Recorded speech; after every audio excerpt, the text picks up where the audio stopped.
Aujourd'hui, c'est le dernier dimanche avant la grande fête de Pâques. Et la voici donc devant nous la Semaine Sainte, une semaine qui n'est pas comme les autres, celle où nous faisons de mémoire de Jésus qui courageusement est monté vers Jérusalem, vers son ultime destinée. Et sur ce chemin, il remet toutes choses entre les mains de Dieu son Père. Et le Christ avance sans regarder en arrière. Jésus fait confiance à Dieu, car il le sent, il le sait. Dieu seul pourra faire émerger de toute cette violence qui se manifeste un royaume qui n'est pas de ce monde et qui pourtant renouvelle le monde. Alors que l'amour, la grâce, la paix qui rayonnent du Christ nous attirent, nous éclairent pour que nous puissions entreapercevoir le fond des événements, pour que nous puissions à notre tour vibrer de son espérance. En cette semaine où nous allons célébrer la passion et la résurrection du Christ, où nous allons faire mémoire d'un grand désordre, du fond duquel Dieu fait jaillir un ordre nouveau, pour que nous puissions avancer avec confiance sur ce chemin. La grâce et la paix nous sont données, nous sont renouvelées en ce dimanche des Rameaux. Alors chantons. Chantons le numéro 41, 20. 41, 20. C'est le numéro, la page 588. Et nous chanterons les 2 premières strophes. Pour cela, je vous invite à vous lever.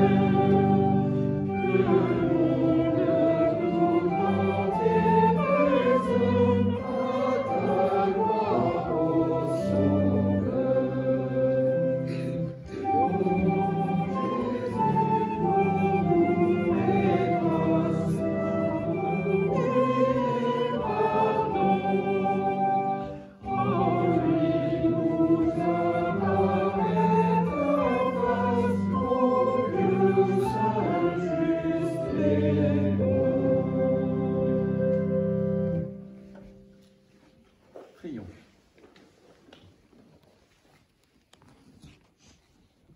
Seigneur, pour ta parole ineffable, qui prend corps patiemment dans la chaleur de l'humain et ne cesse d'habiter cet humain comme un souffle d'amour.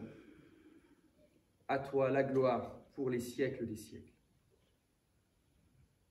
Pour ton Verbe inconnaissable qui devient chair et sang jusqu'à la mort sur la croix, pour s'élever sur le monde comme une aube d'amour. À toi la gloire pour les siècles des siècles. pour ton jugement irréprochable.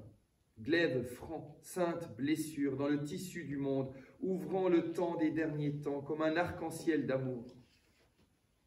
À toi la gloire pour les siècles des siècles. Pour ta voix indéchiffrable, traçant dans le dédale des jours un lent chemin d'éclaircie, jusqu'au jardin des promesses comme une rose d'amour. À toi la gloire pour les siècles des siècles. Pour ta voix inaltérable, sommant le silence d'être dans la pesanteur des mots. Ce silence devient alors l'écho léger de l'indicible, comme une brise d'amour. À toi, la gloire pour les siècles des siècles. Amen.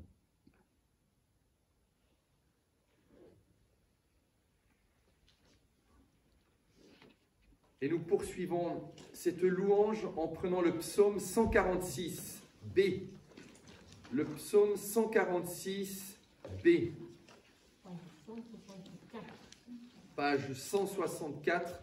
Et nous chanterons les strophes 1 à 5.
Ô Dieu de vie, comme le Christ, le jour des rameaux, est entré dans la cité rebelle où il a bousculé l'ordre établi en chassant les vendeurs du temple, viens, viens habiter en nous en bousculant ces liens qui entravent ta vie dans nos vies.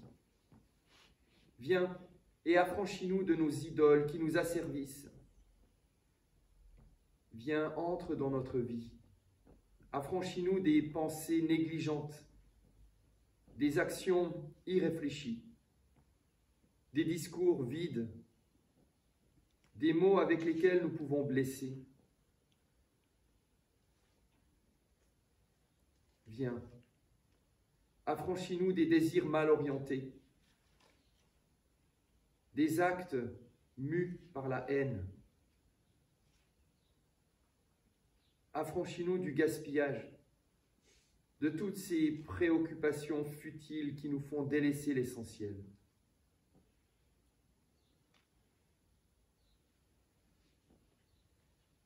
Et patiemment, jour après jour, continue ton œuvre en nous. Fais de nos existences le temple de ton Saint-Esprit. Fais de nos vies des réceptacles désencombrés où brille la flamme de ton amour.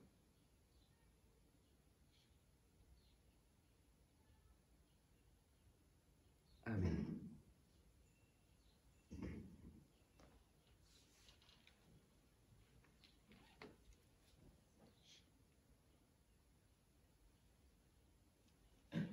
Et nous chantons. Nous prenons le 3303. 3303, tu nous aimas, ô bon berger. Et nous chantons les deux premières strophes. 3303. Et nous restons assis pour chanter ces deux strophes.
Pour entendre et recevoir une parole de grâce, je vous invite à vous lever.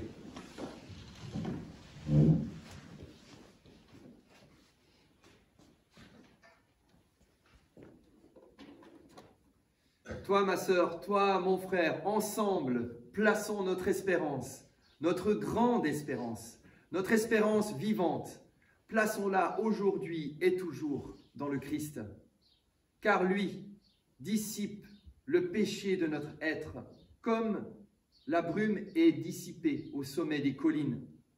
Car lui, le Christ, commence ce que nous faisons. Il façonne ce que nous disons. Il rachète qui nous sommes. Il est notre espérance. Alléluia. Amen. Et nous chantons. Toi qui gardes le silence, c'est le 46 08. 46 08. Et nous chantons les 4 strophes.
Rappeler le désir, la volonté de Dieu pour nos vies, cette volonté qui donne un cap, qui donne un sens, qui donne une orientation.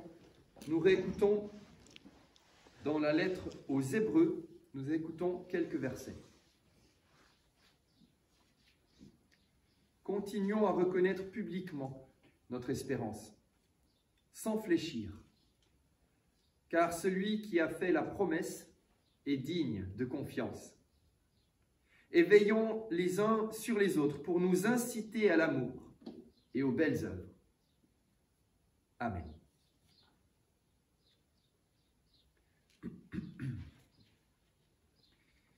Et nous chantons Jésus, le Christ, lumière intérieure.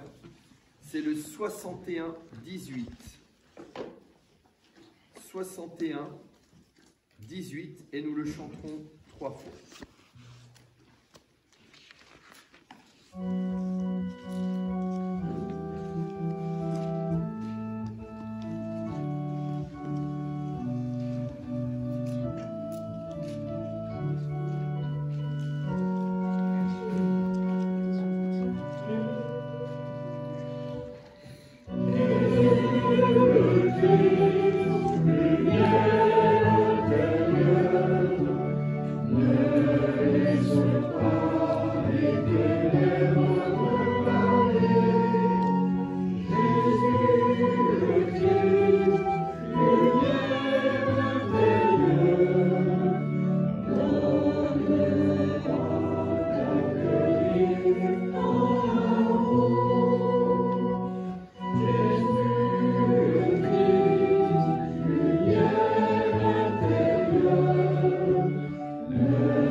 Seigneur, au moment où nous allons réécouter 2 passages tirés des Écritures, nous voulons te demander la grâce d'être enveloppé par ton esprit, par ton calme. Fais taire en nous toute autre voix que la tienne. Que nous puissions accueillir, en écoutant, en méditant ces vieilles paroles, un souffle, une lumière qui éclaire notre route aujourd'hui.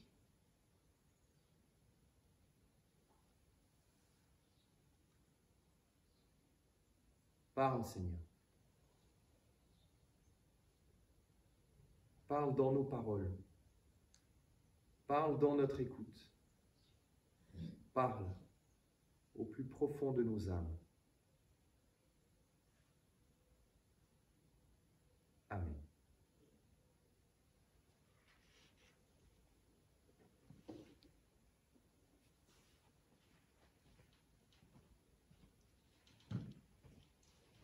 Le premier récit que nous allons écouter se trouve dans l'Évangile selon Marc, au chapitre 11, à partir du verset 1. C'est un récit de circonstances pour aujourd'hui.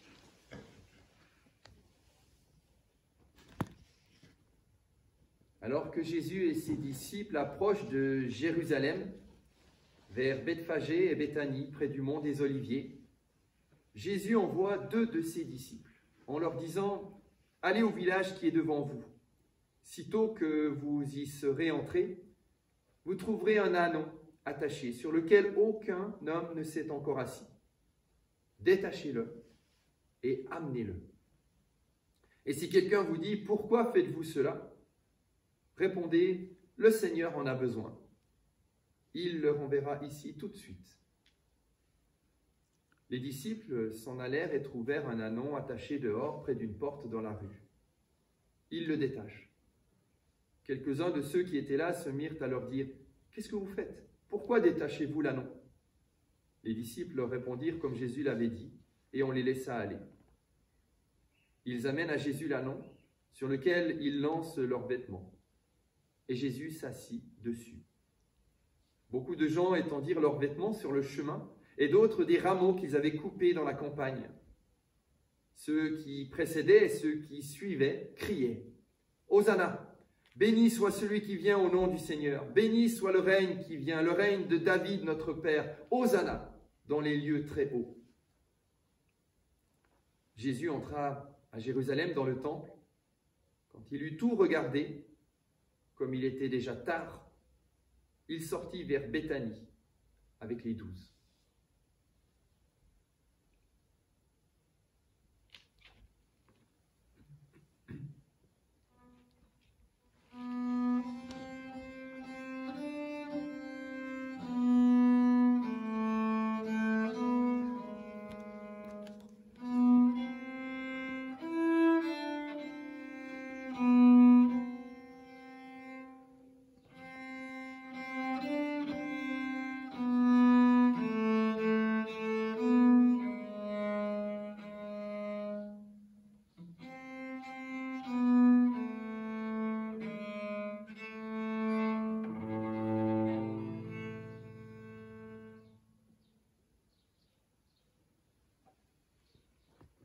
Et dans l'Évangile selon Luc, au chapitre 22, à partir du verset 24.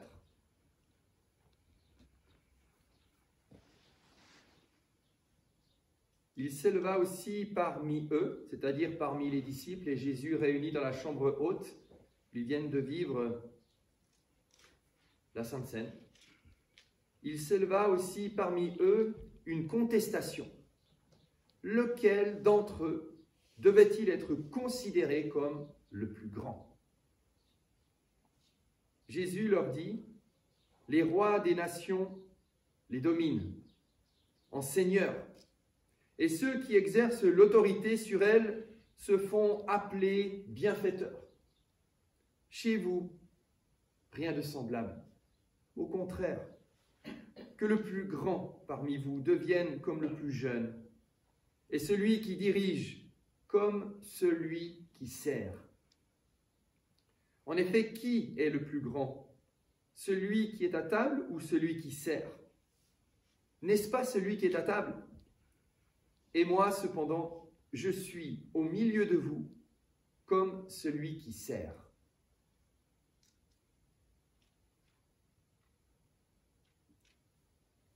Seigneur, par ta parole, nous voyons la lumière. Alors éclaire nos intelligences, nos mémoires, nos cœurs, au moment où nous méditons les Écritures. Amen.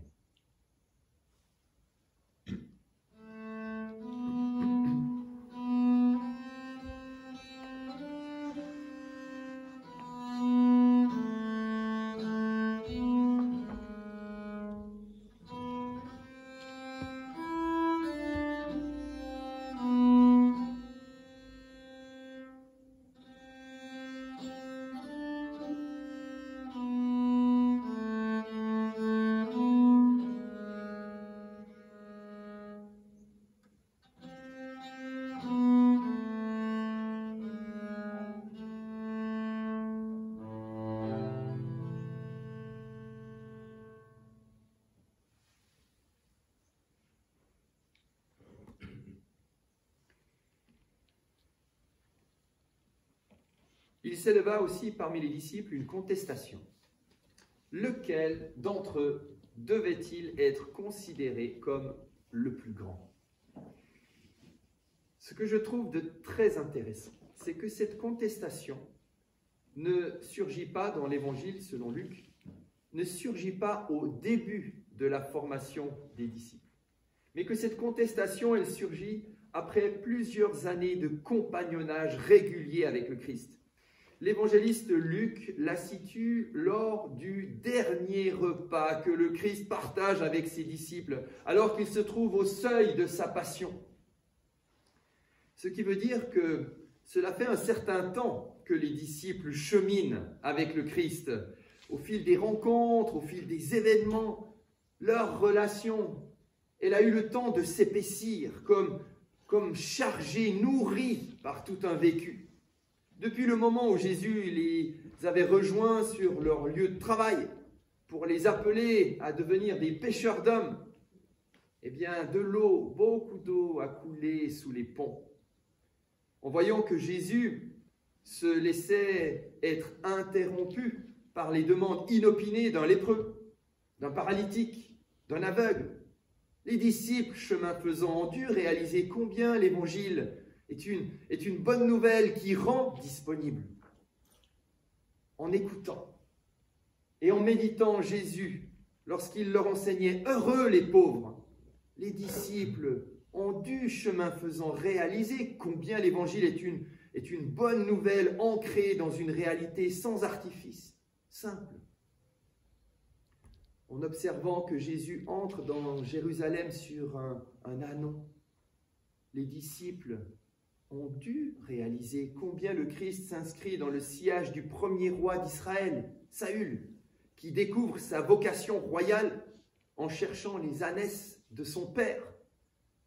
Les disciples ont dû aussi réfléchir et réaliser combien par ce geste d'entrer dans Jérusalem, monter sur un ânon, le Christ incarne concrètement, comme un geste prophétique, la parole du prophète Zacharie. Cette parole du prophète qui disait que le roi juste et victorieux est un roi pauvre qui est monté sur un âne. Et donc les disciples ont dû réaliser, chemin faisant, combien l'Évangile est une bonne nouvelle qui invite à vivre la royauté, comme étant non pas une royauté de domination, mais au service des autres. Et riche de tout ce vécu, les disciples auraient dû comprendre ce qu'est l'Évangile. Or, au lieu de tout cela, l'évangéliste Luc nous raconte qu'au cours du dernier repas, une dispute surgit parmi eux. Lequel d'entre eux devrait-il être considéré comme le plus grand? alors qu'ils sont réunis pour une dernière fois autour de Jésus. Les disciples n'ont rien de mieux à faire que de s'opposer les uns aux autres pour savoir qui est le meilleur. Alors, au lieu que leur contestation nous apitoie, nous pouvons l'accueillir comme l'exemple même du fait que nous n'avons jamais fini d'être évangélisés. Comme les disciples, nous pouvons avoir entendu, vu, réfléchi à l'Évangile. Et cela depuis que nous sommes nés. Il n'empêche, cela ne signifie pas que nous avons été évangélisés jusque dans nos profondeurs. À un moment donné, au contact de notre prochain, et même au contact de rencontres pieuses dans l'Église avec nos prochains, surgit entre nous de la jalousie. Les contacts humains sont ainsi faits que même dans les groupes les plus chrétiens, les égos se frottent, se crispent, s'affrontent. Même dans les groupes les plus chrétiens, les besoins, la soif de reconnaissance, elles s'affichent au risque de blesser l'autre. Et à ce moment-là, alors que ces frottements, ces affrontements peuvent nous laisser profondément troublés, l'enjeu, en tant que chrétien, l'enjeu n'est pas de s'apitoyer, d'être tombé dans un mode relationnel humain, beaucoup trop humain. Non, l'enjeu est encore et toujours d'en revenir à l'Évangile, de revenir à cette source qu'est l'Évangile, et de laisser la lumière qui se dégage de l'Évangile éclairer ce que nous vivons, ce que nous ressentons, et de laisser aussi le souffle qui anime l'Évangile nous inspirer et nous aider à retrouver notre cap. Un groupe chrétien n'est pas un groupe où il n'y aurait aucune jalousie, aucune friction entre les égaux. Un groupe est chrétien lorsque, face à la friction des égaux, chacun choisit d'en revenir à l'Évangile pour y trouver lumière et inspiration, lui permettant de vivre toutes ces frictions, toutes ces relations, de vivre tout ce qui est donné dans la foi.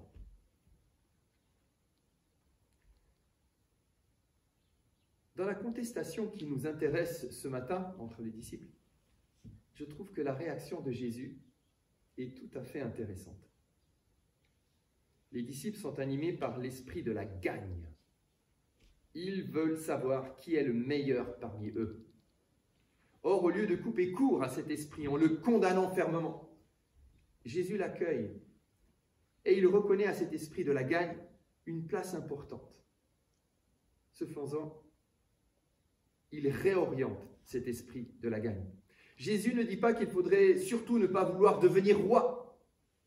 Jésus ne dit pas qu'il faudrait surtout pas exercer de l'autorité en tant que président, vice-président ou autre chose. Non, Jésus affirme qu'être roi et exercer l'autorité, c'est une bonne chose. L'important est d'habiter ces fonctions en étant animé par un esprit, non pas, dans l'Évangile c'est le mot, non pas de domination, mais de service. Dit autrement, Jésus ne condamne pas l'esprit de la gagne, mais il invite à le vivre selon une nouvelle échelle de valeurs. En substance, le Christ dit « Cherchez à être des meneurs là où vous êtes. Cependant, ne soyez pas des meneurs dominateurs, mais soyez des meneurs serviteurs. Cherchez à être le meilleur. Cependant, dans cette quête, que ce qui vous inspire ne soit pas le bruit fait autour des gestes de bienfaisance ostensibles qui viennent nourrir votre soif de reconnaissance, mais que ce qui vous attire soit ce qui est humble, c'est-à-dire ce qui ne fait aucun bruit et qui est authentiquement au service de l'autre. Du coup, soyons francs entre nous. On est entre nous. Bon, est-ce que cette vision du Christ est attirante?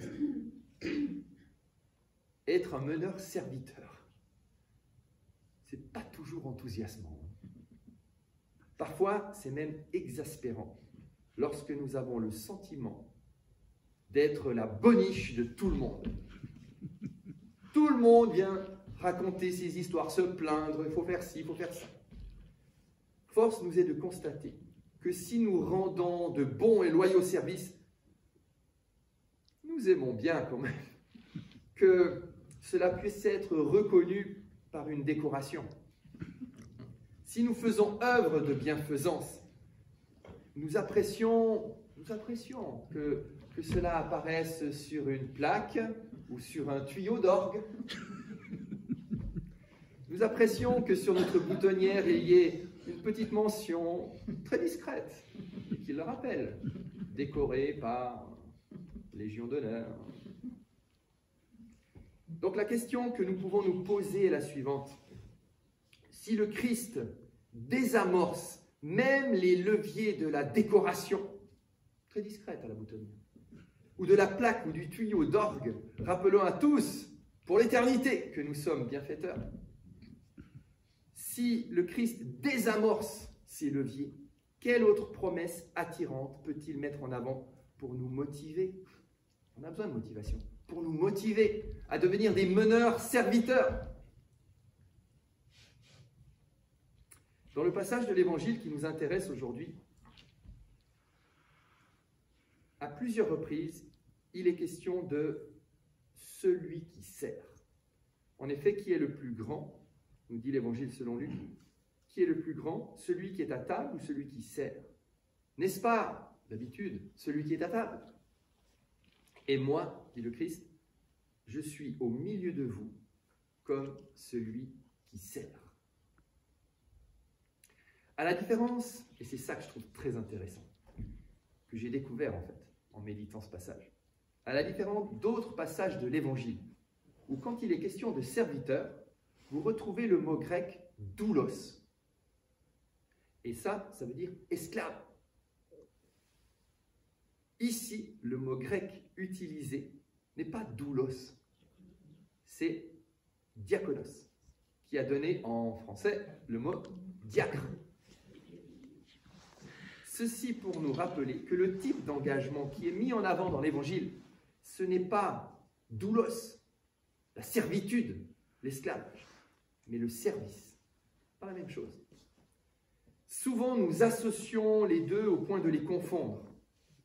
Mais heureusement qu'il y a une scène du film La vita è bella, La vie est belle, film de 1997, je ne sais pas si ça vous rappelle quelque chose, une scène du film qui nous rappelle la différence fondamentale qui existe entre le service et la servitude. On ne va pas représenter le film, mais la scène qui m'intéresse ce matin, elle se passe dans un restaurant plutôt haut de gamme. Et il est demandé à un serveur d'être au top pour les clients. Et ni une ni deux, ce serveur, qui est en fait le personnage principal, le héros du film, accomplit sa tâche avec tellement de manière et d'application qu'il en devient pompeux et artificiel. Par exemple, la manière dont il s'incline devant les clients, elle est surfaite, au point d'en devenir ridicule. Et à ce moment-là du film, le serveur est interpellé par un aîné bienveillant qui lui dit, et là je cite le film, « Regarde les tournesols. Regarde les tournesols, comme ils s'inclinent au soleil. Mais quand tu vois un tournesol dans un champ qui se penche un peu trop, c'est que ce tournesol se meurt. Tu peux en être sûr. Toi, tu es en service, mais tu n'es pas en servage. Servir, c'est l'art suprême. Dieu est le premier serviteur. Dieu est au service des hommes, mais il n'est pas l'esclave de l'humanité. Ça pourrait être dans la Bible. Hein. Magnifique. Enfin, je vous laisse apprécier, mais personnellement, c'est vrai que j'ai un petit faible pour cette citation. Donc, avoir un esprit de service n'est pas à confondre avec un esprit servile. L'esprit servile, il se penche trop. Pourquoi? Peut-être par contrainte. Il se sent enfermé dans son rôle. Peut-être par peur. peur de décevoir, peur. Il est enfermé dans quelque chose qui ne l'autorise pas à se relever. L'esprit de service, quant à lui, n'est pas mu par la peur ni par la contrainte. Mais l'esprit de service, c'est là qu'on le reconnaît. Il est mu par l'amour. Il est mu par la liberté.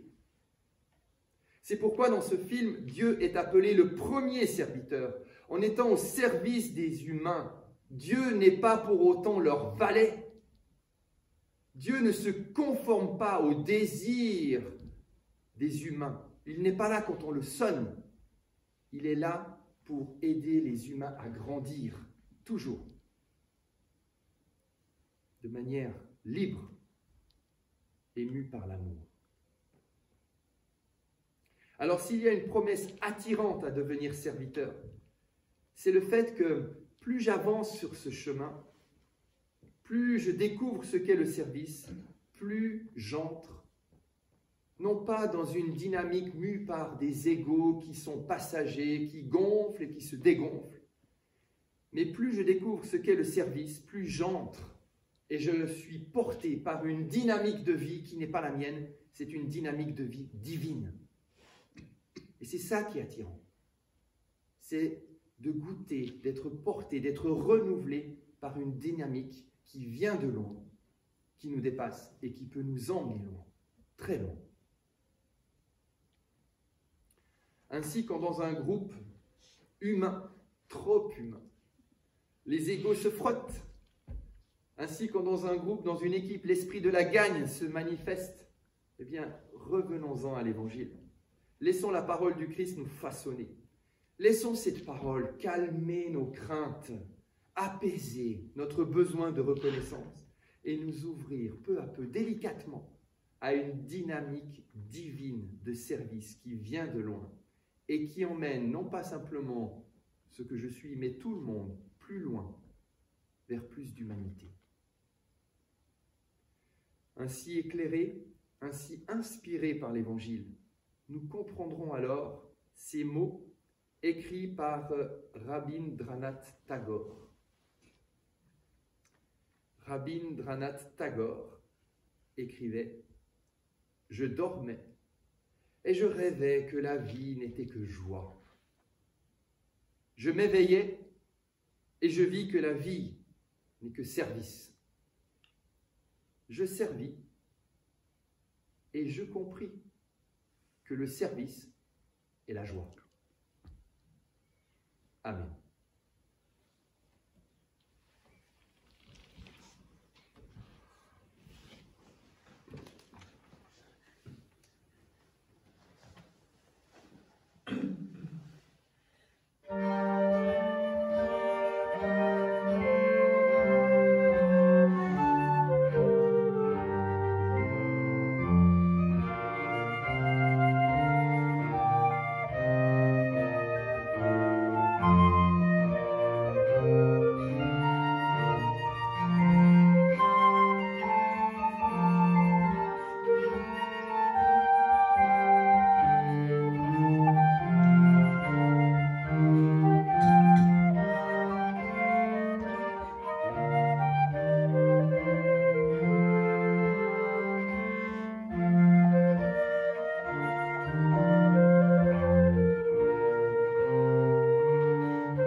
Et nous allons chanter.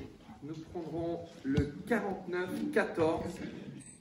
Dieu 3 fois saint, 3 fois béni. 49,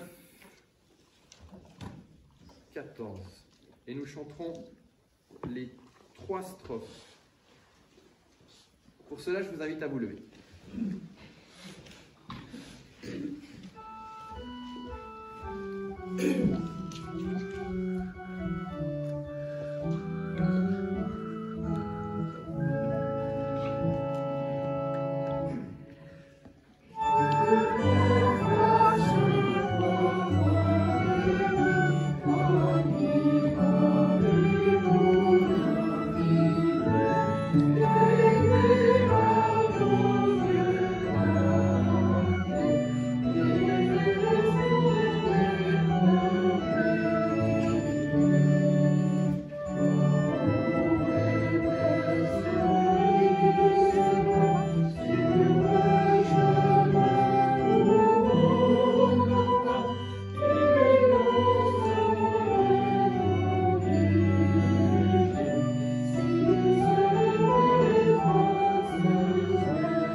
Alors c'est le moment des annonces.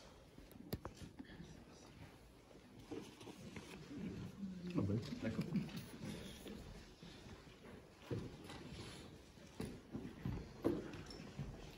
Votre serviteur va faire les annonces.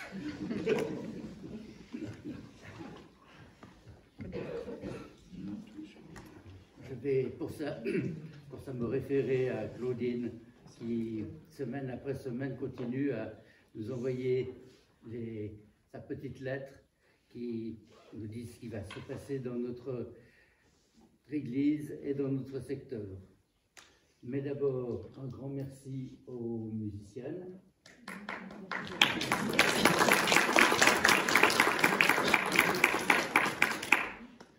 Un grand merci à Luc Olivier pour cette prédication qui me touche beaucoup, évidemment. Et vous dire que le dimanche prochain, le 31 mars, ce sera le culte de Pâques, à 10h30, à Cournanterral. Alors, attention, on change d'heure dans la nuit de samedi à dimanche. Donc, dimanche ne sera pas l'heure habituelle, mais ce sera 10h30 de l'heure nouvelle. On perd 1 heure. Hein. Ça veut dire qu'on avance nos mondes. À 2h, il sera 3h. C'est ça. Donc, allez vous coucher 1 heure plus tôt.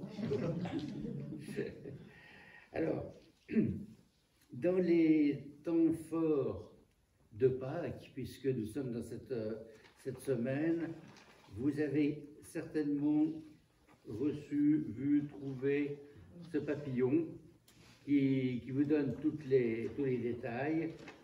Donc mardi, mercredi, jeudi, vendredi, samedi, jusqu'à dimanche, jour de Pâques. Je ne vais pas le relire, vous le connaissez. Juste vous signaler que vendredi 29, ici même, à 19 h, il y aura une soupe partagée. Amenez uniquement votre couvert. Et derrière, à 20 h 30, il y aura un concert spirituel avec des extraits du Stabat Mater de Karl Jenkins. Je peux dire un mot là-dessus? Je peux dire un mot là-dessus, oui. Bon, que les choses soient claires, le Stabat Mater, c'est une œuvre, le texte, c'est une œuvre du Moyen-Âge. Et dans cette œuvre, eh bien, on met au cœur de l'attention la figure de Marie. Et donc, dans le Stabat Mater, qui est en fait un texte normé, il y a des prières à la Vierge. Voilà, donc ça c'est dit. Et ça veut dire que vendredi prochain, nous, protestants, eh bien, c'est vendredi saint. Et nous, protestants, nous allons organiser un concert qui met en avant le Stabat Mater de Jenkins. Jenkins, c'est un compositeur contemporain. Et donc, il a aussi brassé les cultures. À un moment donné, il revient à l'araméen. Et donc, la musique sera plutôt arabisante, comme il dit dans le livret. Et donc, voilà, il y a un mélange des styles. Mais c'est une œuvre qui, aujourd'hui, tourne dans le monde entier et qui sera interprétée ici même par l'ensemble vocal de Montpellier. Donc, 40 choristes avec piano. Voilà. Donc, c'est vraiment un grand moment. Et dans ce lieu qui accueille aussi la communauté catholique, ça nous faisait sens d'organiser un tel événement. Mais le jour de Vendredi Saint, pour nous, ce qui était important, c'était de l'organiser aussi en développant la dimension spirituelle de l'œuvre. Et ça veut dire que ce n'est pas un concert, mais c'est un concert spirituel. Et donc, c'est aussi un temps de recueillement. Et ça veut dire qu'avec Alain Chapelle, qui chante dans cet ensemble vocal, nous allons lire la traduction française de l'extrait de manière à ce qu'on puisse aussi entrer dans la démarche. Et puis, il y a un moment donné où votre serviteur eh bien, apportera aussi une prédication au cœur de ça. Et donc, c'est aussi de se laisser porter, nourri par des artistes qui, aujourd'hui, continuent de ressaisir ces œuvres. Et c'est vrai qu'il y a des interprétations, des créations du Stabat Mater qui sont magnifiques, mais aujourd'hui, ça continue d'être créé. Et Jenkins n'était pas catholique, je crois. Je pense qu'il était anglican. Et donc, il a proposé ça. Voilà, donc c'est une expérience à vivre. Et puis le dimanche matin de Pâques, tu voulais peut-être en parler? Voilà, vas-y. Le dimanche, donc il y a 1 heure de moins dans la nuit. Du coup, d'habitude, on se retrouvait à 6 h. Et là, on se retrouvera à 6 h 30, pour ceux qui veulent. Hein. Et on se retrouvera au parking qui est le point de départ du petit chemin qui monte à la chapelle Saint-Baudy à Fabrègues. Si vous ne savez pas où c'est, regardez sur les plans Saint-Baudy Équitation. Et il y aura quelqu'un qui sera là, sur le parking de Saint-Baudy Équitation, et qui vous indiquera où vous garer. 6 h 30, on marche, et de manière aussi méditative, on s'arrête par moment. Et puis, on est à 7 h 26, je crois, il nous faut être au sommet, parce qu'il y aura, c'est précis, c'est le lever du soleil, et donc on admirera le lever du soleil, s'il fait beau. Parce que c'est pas garanti. C'est pas ce qui est annoncé. C'est pas ce qui est annoncé. Si c'était pas le cas, on verrait à envoyer un message la veille, et on propose à ceux qui le souhaitent de se retrouver à 9 h 30 au temple de Cournonterral, et on partagera un petit déjeuner ensemble avant le culte à 10 h 30. Parce que s'il ne fait pas beau, s'il pleut, le soleil il va se lever, hein, mais on ne le verra pas. Il sera caché par les nuages. Voilà. Merci. Et puis une semaine après, c'est le 7 avril, il y a l'affiche suivante, Qui se ressemblent beaucoup d'ailleurs. Hein. Ils se ressemblent beaucoup. Je pense que c'est la même personne qui a préparé les deux flyers. Merci Luc Olivier. Donc une balade déclic qui nous permettra d'aller aux alentours du théâtre de Verdure à Latte. Rendez-vous à 10 h. Vous avez plus d'informations sur le flyer. Et puis alors, nettement plus loin, le 27 avril, je voulais juste vous dire 2 mots de la soirée, fin d'après-midi, 17h30, organisée par Chrétiens ici, maintenant, ensemble, autour de Anne Soupa, qui viendra parler de « Y a-t-il un avenir pour l'Église ?» avec un point d'interrogation. Et c'est peut-être sa réponse, se réformer ou mourir.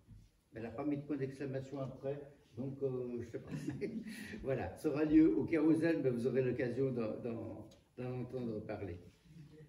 Voilà. Ok, Anne Soupa, il faut peut-être juste dire un mot. Hein, elle a... Le comité de la jupe. Voilà. Donc Anne Soupa, c'est cette personne dont vous avez tous entendu parler, qui a eu le toupet en 2020 de postuler à l'archevêché de Lyon. Dans le droit canon, dans l'Église catholique, c'est possible qu'une femme soit évêque. En tout cas, ce n'est pas interdit. Simplement, comme il y a très très longtemps qu'il n'y a pas eu, mais d'abord il n'y avait pas de femmes qui venaient là parce que c'était quand même très masculin. Donc de toute façon, c'était des hommes, mais il y avait des hommes non prêtres qui étaient évêques. Et donc ça existait. Et puis bien sûr, ça s'est perdu. Et Anne Soupa, qui connaît la théologie, a évidemment trouvé que c'était le bon moment pour faire remarquer que pour diriger, pour mener un diocèse, on n'a pas besoin d'être prêtre et ce n'est pas nécessaire non plus d'être un homme plutôt qu'une femme. Donc elle avait déjà fait ça. Puis elle a effectivement, j'ai entendu quelqu'un qui le disait, était une des cofondatrices du comité de la jupe et aussi de la confédération des baptisés francophones. Et donc c'est une femme qui a une parole audacieuse, voilà, elle est directe, elle est claire, et elle a récemment, là en 2023, je crois en septembre, sorti un livre avec 6 autres théologiennes, et c'est justement le titre que nous avons choisi de mettre en dessous du titre. Le titre du livre, c'est « Se réformer ou mourir ». Et donc là-dedans, il y a à la fois Pédoty, Margron, voilà. Donc il y a 7 théologiennes qui ont écrit ce livre. Donc c'est une personne qui a un tonus et une volonté de faire avancer l'Église, et c'est pour ça que nous l'avons choisi pour faire cette 2e conférence au Carrousel. Très bien. Qu'est-ce qu'on ferait sans les femmes? Est-ce que monsieur le pasteur pourrait nous donner les résultats officiels de l'Assemblée générale de l'ACPUMA d'hier? Concernant, par exemple, je n'ai pas demandé, la nomination la composition du bureau. Voilà, c'est ça. Parce que tous les autres résultats qui a été élu pour 4 ans hier. C'est ça. Alors effectivement. Il y a eu des sous-entendus. Je ne suis pas sûr que tout le monde est bien. D'accord, donc on va donner les sous-titres. Donc maintenant, oui, que les choses soient claires. Donc il y a 19 personnes qui ont été élues au conseil presbytéral. Et donc dans ces 19, il y en a 11 qui sont des nouveaux conseillers presbytéraux. Nous sommes une association cultuelle répartie sur toute la métropole, sur 4 secteurs. Et donc l'association cultuelle est gouvernée par un conseil presbytéral. Et donc 19 personnes qui sont accompagnées des différents pasteurs qui se sont réunis après l'Assemblée générale et qui là ont délibéré. Tu n'as pas vu la fumée blanche sortir du temple de Maglone? Donc, c'est ça. Et nous avons un pape. Et donc le conseil presbytéral et le bureau, son président pour 4 ans de mandature se nomme Sacha Persoff. Voilà. Merci. Merci Sacha. En tout cas, tu peux compter sur le soutien de notre présence et de notre prière dans ce service qui est exigeant, mais qui permet aussi de vivre de très belles choses. Et ce que nous te souhaitons, c'est que ça puisse être porté par une dynamique qui vient de loin. Voilà, et donc vice-présidente Ariane Bouyck-Lénard, qui était déjà vice-présidente et qui a accepté de continuer.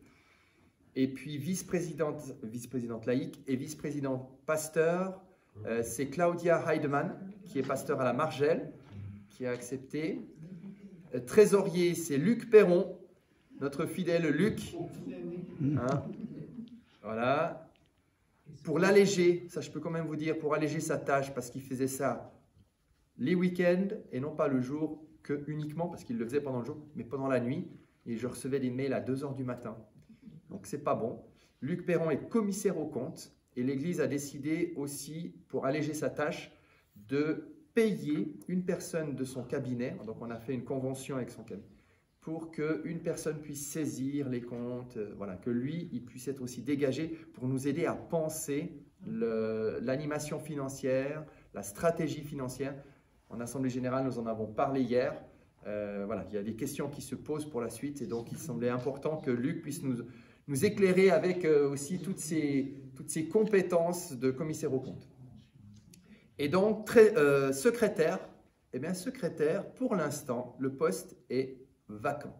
Il n'y a pas eu de personnes il y a eu plusieurs personnes qui ont été appelées, qui ont décliné.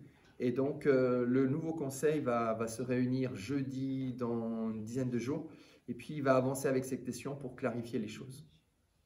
Il y a différents noms qui sont sortis, les personnes réfléchissent, mais voilà, ce n'était pas mûr. Et vu qu'il y a un grand renouvellement, il fallait laisser aussi un peu de temps pour ça. Voilà, je vous ai donné tous les sous-titres là, en tout cas une partie. Et puis, il faut dire aussi qu'il y a des grands serviteurs qui ont été meneurs et qui ont aussi, après de bons et loyaux services, donc voilà, ils nous ont passé la main, ont transmis le flambeau. Serge, ça faisait combien de temps que tu étais au conseil presbytéral? Oh, 30 ans. À la louche. Voilà. Ouais.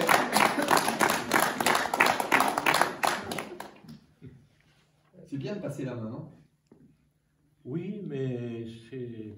Voilà, je m'y trouvais bien aussi. Hein. Ouais. C'est vrai. Tu as gardé la flamme. Il y a 30 ans, j'avais créé la commission jeunesse avec Ariane Bouyck. Ouais. Ouais. Voilà. J'étais plus jeune. Un peu. Bon, écoutez, dernière chose. Oui. Oui. Oui. Elle a beaucoup travaillé sur le compte-rendu d'activité. Et effectivement, c'était Claudine est membre sortant. Hein, et donc, elle a aussi passé la main. Et donc, Claudine, si tu nous vois, eh bien, vraiment, ça a été aussi un grand moment puisque tout le monde a applaudi et puis te remercie. Et Anne-Catherine Terme aussi, oui, qui était secrétaire depuis... Voilà. Ouais. Et de dire aussi que ce qui a été discuté en Assemblée Générale, c'est le fait que l'année prochaine, il y aura pas mal de changements au niveau pasteur. Donc vous le savez, je terminerai mon ministère au mois de juin, fin juin. Ingrid Pratt, pasteur actuellement à Saint-Hippolyte-du-Fort, arrivera en août, début août, au presbytère de Cournonterral pour une nouvelle aventure. Donc vraiment, on est très reconnaissant à ce qu'il n'y ait pas eu d'année de vacances pastorales pour le poste là. Les choses ont pu s'organiser pour que voilà, il n'y ait pas eu de vacances. Et donc Ingrid va prendre le flambeau avec Claudia, avec Emeline. Mais c'est vrai qu'on a appris dernièrement que James Woody, hein, mon collègue là, qui est au centre-ville, que vous connaissez tous, eh bien, nous quittera aussi fin juin. Et donc le poste centre-ville, pour l'instant, il n'est pas pourvu. Donc il y aura une année de vacances. Et Emeline attend un heureux événement avec Agnès au mois de septembre. Et donc Emeline sera en Pointillé pour l'année prochaine pour accueillir l'enfant. Et donc là aussi, ça veut dire qu'il y aura 2 pasteurs, dont Ingrid qui commence qui seront là. Il y a Corina qui est prête aussi à donner de l'aide. Et donc, il y a une nouvelle organisation qui doit se mettre en place. Et le nouveau conseil aura cette tâche importante à porter. Donc, voilà.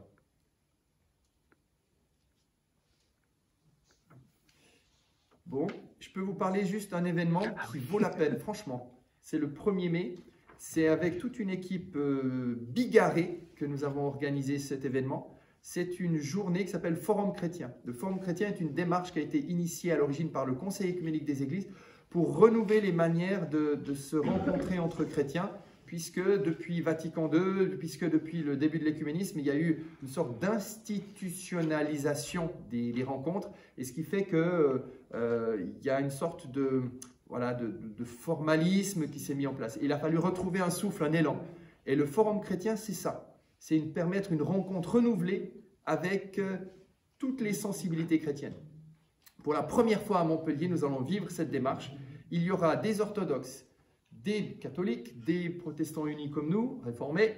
Il y aura aussi des évangéliques, il y aura aussi les orthodoxes roumains de Latte. Il y aura aussi des églises issues de l'immigration, et donc des personnes chinoises, des personnes malgaches. Voilà, vraiment le plus large panel de sensibilité chrétienne. Et l'idée, c'est d'entendre comment l'autre vit sa foi. Comment est-ce qu'il est rencontré par l'Évangile? Qu'est-ce qui l'anime dans son Église? Et puis ensuite, vivre un temps de partage biblique. C'est une journée qui prendra le temps de créer un climat relationnel qui permet d'aborder les sujets de fond, et de sortir peut-être des idées reçues ou des paroles habituelles qu'on échange à ce moment-là. Donc vraiment, si vous êtes intéressé, c'est une journée, donc c'est vrai que c'est un dégagement de temps, mais ça vaut la peine. Le 1er mai, n'hésitez pas à vous inscrire, il reste des places et je vous encourage vraiment à vivre une telle expérience. Pardon? Au Lazaret, donc on aura le repas du Lazaret, le buffet qui sera à notre disposition. Le Lazaret fait un geste pour que cette journée soit vraiment accessible pour tous. Oui? Je peux ajouter une annonce? Bien sûr. Nous sommes quelques-uns à avoir eu un message de notre futur pasteur, Ingrid Pratt, Oui. qui organise samedi prochain, Non. si, le 6 avril. Oui, mais c'est dans 2 semaines. Oui, c'est dans 2 semaines. Oui, Ouais. après Pâques. C'est Voilà, samedi après Pâques, elle organise une cérémonie musicale qui est son culte d'envoi. Et qui aura lieu à Quissac à 18 h là-bas. Elle nous écrit « Cela me ferait grandement plaisir si certains d'entre vous de l'Épuma ou du secteur Mérévigne pouvaient être là. Et comme je n'ai pas les adresses, je vous invite à partager cette invitation, ce que je fais ce matin. Voilà. Donc c'est samedi 6 avril à 18 h au temple de Quissac. Parfait. Merci Paul. Voilà. Eh bien, nous allons vivre le moment d'offrande, que par un don, nous puissions manifester notre gratitude, notre reconnaissance, que notre don soit joyeux.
La prière que je vais partager à présent avec vous a été écrite par Raymonde Courcial, qui est en communion avec nous et qui régulièrement m'envoie des prières qu'elle rédige.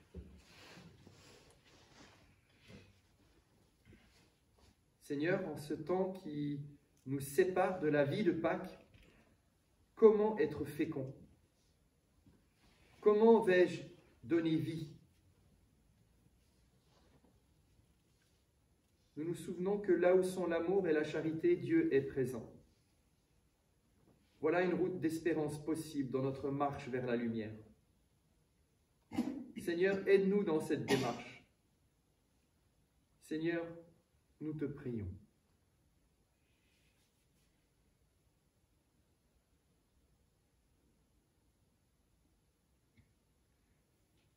Et ce matin, Seigneur, nous voulons aussi te remettre tous nos engagements.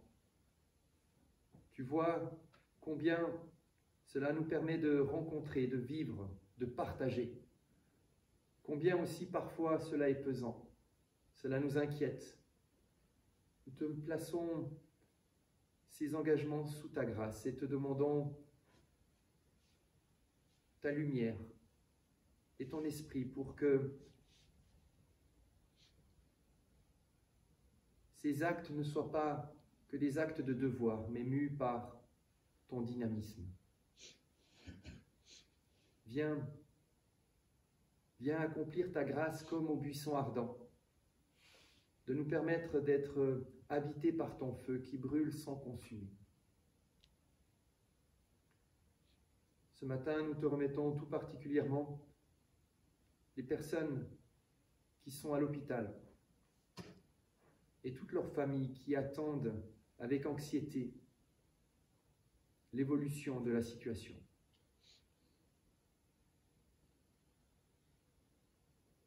Nous te remettons aussi les familles, les personnes marquées par le deuil, la séparation, le manque, suite au départ d'un être cher.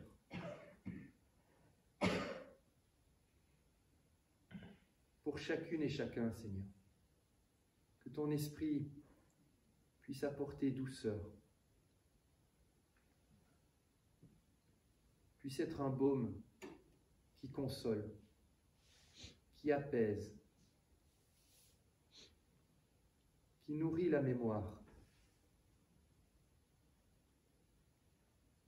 Et si nous pouvons être à ton service dans cette œuvre de vie auprès de chacun et chacune, Seigneur, envoie-nous, rends-nous disponibles, apaise nos craintes, nos réticences, pour que nous osions être là.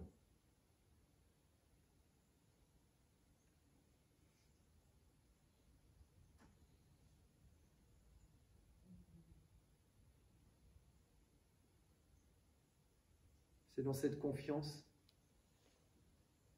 que nous rassemblons toutes nos intentions de prière dans celles que le Christ partageait avec ses disciples.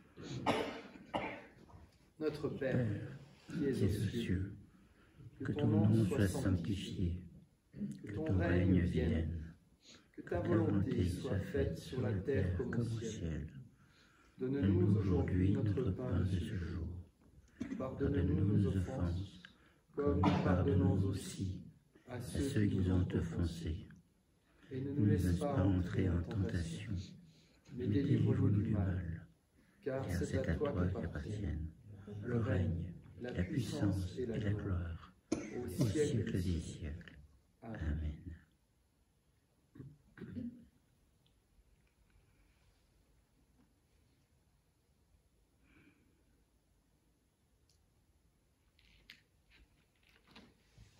Je vous invite à vous lever.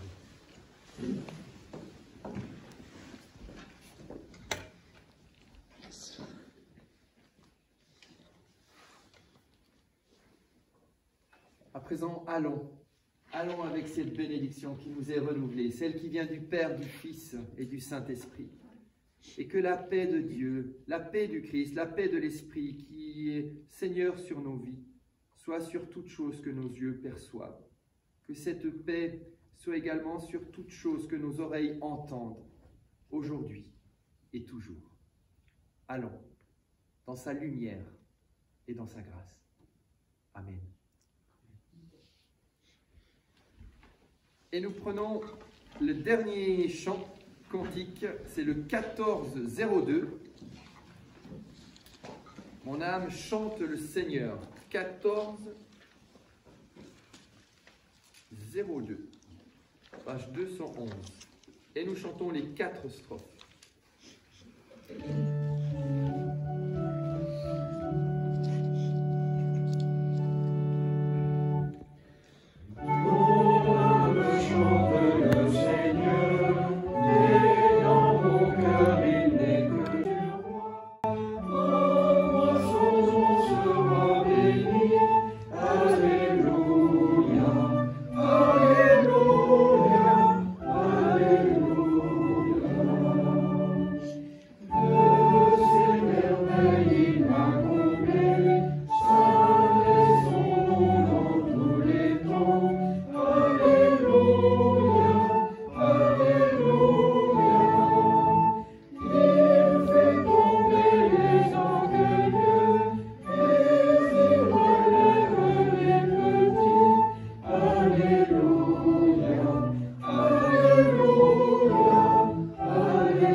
Bon dimanche.